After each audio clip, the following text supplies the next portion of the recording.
Hey everybody, this is Russell, the director of Transition Lab, and Transition Lab's back, at least in this video form. So today is the first video that I'm going to be including on the website of a weekly video, basically saying, hey, this is what I'm working on, and you can see and use these ideas too, if you'd like to.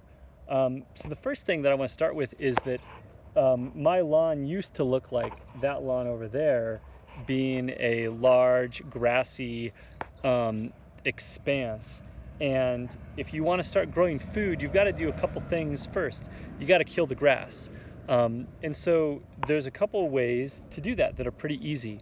One of them is chickens. Chickens are a great grass destroyer, and they turn up the soil and add nitrogen fertilizer. So right here you can see I've got this little mobile chicken pen, and I just lay food down in the grass, and after a couple days these chickens will have killed it all and turned it into fertilized, semi-weed free garden soil, which is going to be super awesome.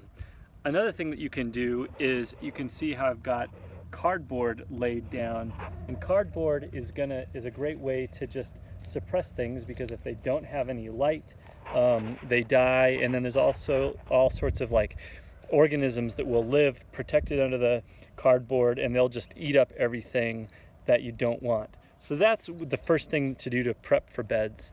Right now it's pretty early in the season here in Montrose, but I'll show you a couple things in terms of what I've gotten ready. This is my kale, lettuce, and carrot bed. And I can show you this view. This is kale and lettuce that I planted really early, and actually most of these are even volunteers. But the cloth that I just lifted up it's just like a grow cloth, a cover cloth. And what that does, as you can see, it helps keep the moisture in while still allowing the sunlight through. Right here I didn't have that cloth covering, and you can see how much drier it is. Now I watered both of these areas last night, and this one has gotten more water, or it still has more water. They got the same amount of water.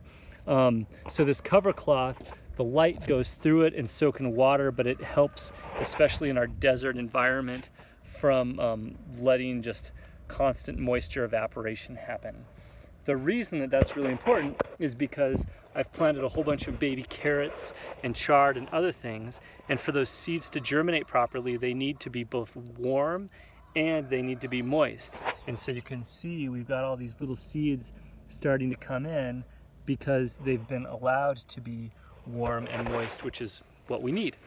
And so right now, if you're a beginning gardener or farmer, the concrete steps you should take, just to review, are choose a small area, start small.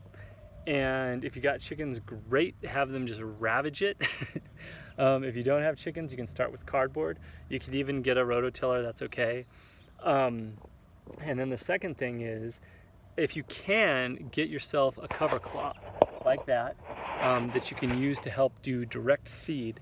Right now, some great crops to grow are peas, lettuces, carrots, any kind of broccoli or kale are great to get into the ground right now, because they're what's considered cool weather crops, which means it snowed here a couple days ago, and the kale and the lettuce are just fine because, one, they stayed warm enough, but they're used to take in some cold frosts and still being okay. Whereas things like tomatoes, those will come later in the summer because they like the heat. So anyway, we'll be checking in. Plant those things. Be well. Bye.